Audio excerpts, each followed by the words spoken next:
MacJohnson Act 4, Scene 1.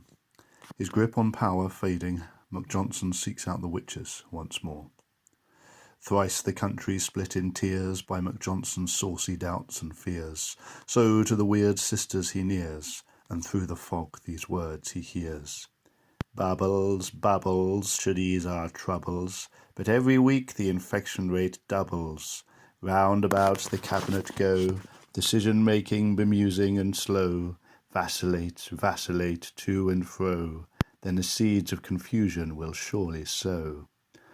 Out of the smoke comes one of their faces, a former seller of fireplaces, the first of the black and midnight hags, the one who screwed up teacher Cags, brought socio-economic grade division with the infernal works of an algorithm.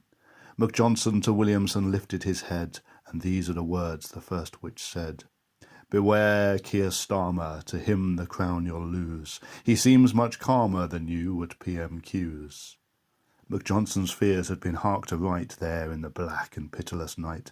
His floppy blonde hair stood up in fright. For the first time ever, could Gav be right? But before we saw a MacJohnson has a plan shock, from the cauldron's fumes emerged Matt Hancock. MacJohnson, MacJohnson, MacJohnson.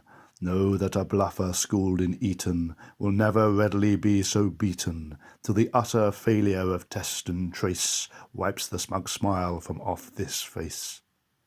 That will never be. Then live MacJohnson, Boris states. I will indeed outfox the fates, so long as I have Dido Harding the lab results safely guarding. Aside, look like a public health system, but be the Serco under it. But now a third spirit of hell seeks MacJohnson's fears to quell, she whose voice is a deathly knell, the one and only Priti Patel. When the refugees come over to the machine-gun turrets of Dover, I turn up my nose and look askance, and send them packing back to France. The bullying claims against me ease, so hear my words, MacJohnson, please. There will be no more loss of lives, so long as you only have 2 wives. Alarmed, MacJohnson's faced as Harry, for he had planned to marry Carrie, and most of his money's already going to support the children of Mostyn Owen, and now he must not dare to reveal a subsequent wife to Marina Wheeler. MacJohnson thinks of Witty and Valence. They might bring much-needed balance. Should he have shown more careful appliance to his worn-out mantra, following the science? But the witches now together speak. MacJohnson, there's one more thing you seek. Hear it from the one by whom we are mastered, that self-styled Svengali Cummings Loke. Life's but a walking shadow, a poor player that struts and frets his hour upon the stage, and Dom is the finest actor of his age, shunning Shakespeare's Forest of Arden for theatrics of his own in number 10's Rose Garden, telling tales of a Durham bluebell wood, where, possibly COVID-infected, he stood, on the way back from Barnard Castle, in circumstances frankly farcical. So out of the murk springs the chief adviser, spouting hot air like the devil's geyser. MacJohnson with curiosity burns, as ever to Dom he faithfully turns.